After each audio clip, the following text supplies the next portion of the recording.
Friends, I am के welcome to international leagues. आज हम बात करेंगे कनाडियन स्नाइपर वली की।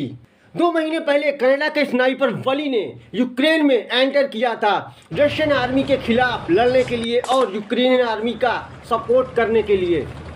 पर अब खबर आ रही है कि 2 महीने रशिया के खिलाफ लड़ने के बाद अब स्नाइपर वली अपने देश कनाडा वापस लौट गए हैं। हाँ, अब कनाडियन स्नाइपर वली अपने घर कनाडा चले गए हैं यूक्रेन रशिया युद्ध को छोड़कर। स्नाइपर वली ही नहीं, सारी दुनिया से जो भी वॉलंटियर्स फाइटर्स दूसरे देशों से यूक्रेन पहुंचे थे यूक्रेनियन आर्मी के साथ और रशिया के खिलाफ लड़ने के लिए, वो अब अपने अपने देशों को वापस लौट रहे हैं निराश होकर। कनाडा जाकर स्नाइपर वली ने ला प्रेस को अपने घर पर एक इंटरव्यू दिया। स्नाइपर वली ने इंटरव्यू में बोला कि मैं लकी हूं और जिंदा हूं। स्नाइपर वली का लास्ट मिशन यूक्रेन के पूर्वी हिस्से डोनबास में था, जहां पर वली यूक्रेन में आए हुए वॉलंटियर सोल्जर्स की यूनिट को लीड कर रहे थे, रशिया के खिलाफ सपोर्ट कर रहे थे।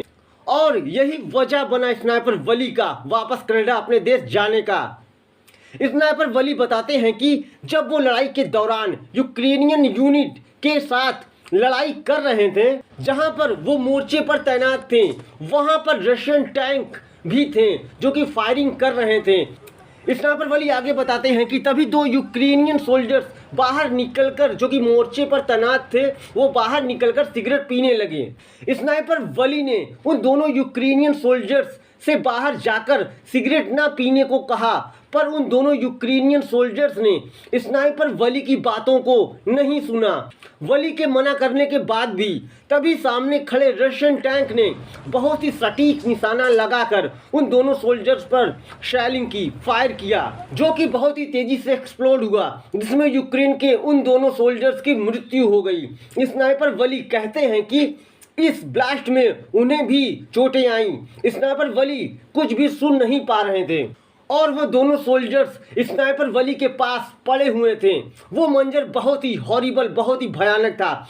जिसके बाद स्नाइपर वली ने कहा कि सब मेरे सामने हुआ और मैं कुछ भी ना कर सका अपने 2 यूक्रेनियन ब्रदर्स के लिए। स्नाइपर वली कहते हैं कि वहाँ जो कुछ हुआ उसे डिस्क्राइब करना बहुत ही मुश्किल है, जो पूरी तरह से इनह्यूमन था। उसके बाद स्नाइपर वली ने आधी रात को अपनी वाइफ को कॉल किया और कहा कि अब मैं यूक्रेन का युद्ध नहीं लड़ सकता, अब बहुत हो गया, बहुत, और अब मैं कनाडा वापस आ रहा हूं। स्नाइपर वली ने जो कुछ भी यूक्रेन में हुआ उसको अपनी वाइफ को सारी बातें बता डाली और सारी बातें एक्सप्लेन कर दी और कनाडा वापस चले गए यूक्रेन रशिया वॉर को बीच में ही छोड़कर। For more leaks subscribe our channel International Leaks. Thanks for watching.